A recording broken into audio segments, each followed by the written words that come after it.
ಉಡಾಯಿಸೋ ಖಾರ ಬಣ್ಣ ರುಚಿಯನ್ನು ನೀಡುತ್ತದೆ. ಮೆಣಸಿನ ಪುಡಿ ಚಿಂದಿ ಉಡಾಯಿಸೋ ಖಾರ ಬಣ್ಣ ರುಚಿ. ಬಟ್ ನಿಮ್ಮಿಬ್ಬರ ಫ್ರೆಂಡ್ಶಿಪ್ ಅಥವಾ ಸಂಬಂಧದ ಬಗ್ಗೆ ಯಾವಾಗಲೂ ಬಿಜೆಪಿಗೆ ಅನುಮಾನನೇ ಇದೆಯಲ್ಲ ಅಂತ? ನಮ್ಮಿಬ್ಬರ ಮಧ್ಯೆ ಒಡಕುಂಟು ಮಾಡಲಿಕ್ಕೆ ಪ್ರಯತ್ನ ಮಾಡ್ತಾರೆ.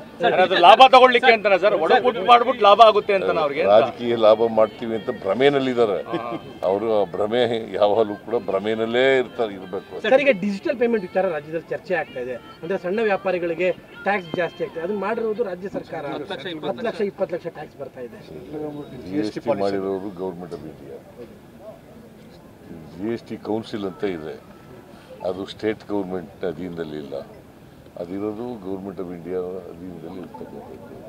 GST ಮಾಡ್ತಕ್ಕಂಥದ್ದು ಗೌರ್ಮೆಂಟ್ ಆಫ್ ಇಂಡಿಯಾ. ನಾವು ಹೆಂಗೆ ಸ್ಮಾರ್ಟ್ ವೇ ಸ್ಟೇಟ್ ಗೌರ್ಮೆಂಟ್ ಇದೆ. ಯಾಕೆ ಸಣ್ಣ ವ್ಯಾಪಾರಿಗಳು ಸಾಕಷ್ಟು ತೊಂದರೆಗಳಾಗ್ತಿದೆ ಸರ್. 10 ಲಕ್ಷ 20 ಲಕ್ಷ ಸಣ್ಣದಾಗಿ ಸಿಕ್ಕಾಪಟ್ಟೆ ಆಗ್ತಾ ಇದೆ. ಅವ್ರನ್ನ UPI ಬ್ಯಾನ್ ಅದನ್ನ ನಾವು ಗೌರ್ಮೆಂಟ್ ಆಫ್ ಇಂಡಿಯಾದ ಜೊತೆ ಮಾತಾಡ್ತೀವಿ.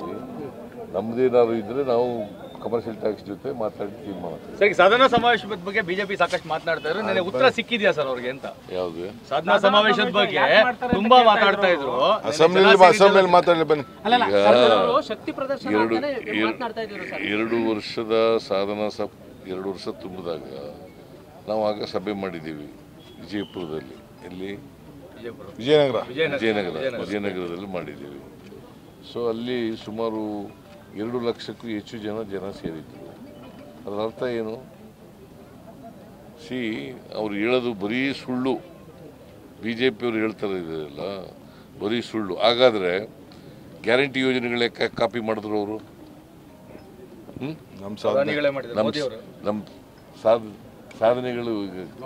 2 ವರ್ಷದಿಂದ 52 ಕೋಟಿ ರೂಪಾಯಿ 52,000 ಕೋಟಿ ರೂಪಾಯಿಗಳನ್ನು ಗ್ಯಾರಂಟಿ ಯೋಜನೆಗಳಿಗೆ ಖರ್ಚು ಮಾಡಿ. ಮತ್ತೆ ಇದು ಮೊದಲನೇ ವರ್ಷ ಅಲ್ಲ, 2ನೇ ವರ್ಷ ಆಗಿ 3ನೇ ವರ್ಷ. ಸರ್, ಈಗ ಬಹಿರಂಗ ಚರ್ಚೆಗೆ ಸಿಗ್ತೀರಾ? ನೀವೇ ನಿನ್ನೆ ಹೇಳಿದ್ರಿ ಅಸೆಂಬ್ಲಿ ಬರಲಿ. ಅನೇಕ ಸಾರಿ ಕರೆದಿದ್ದೀನಿ. ಬರ್ತಾರ ಅಂತ ಸರ್ ಅವರು ಬರ್ತಾರೆ ಅಂತ ವಿಶ್ವಾಸ ಇದೆಯಾ ಸರ್? ಬರ್ತಾರ ಬಿಜೆಪಿ ಅವರು? ತಾವು ಕರೆದ್ರಿ, ಬರ್ತಾರ ಅಂತ? ಸುಳ್ಳು ಹೇಳೋರು ಯಾವಾಗಲೂ ಬರುತ್ತಾರ? ಸುಳ್ಳು ಹೇಳೋರು ಬರಲ್ಲ. ಬಂದ್ರೆ ರೆಡಿ ಇದೀವಿ.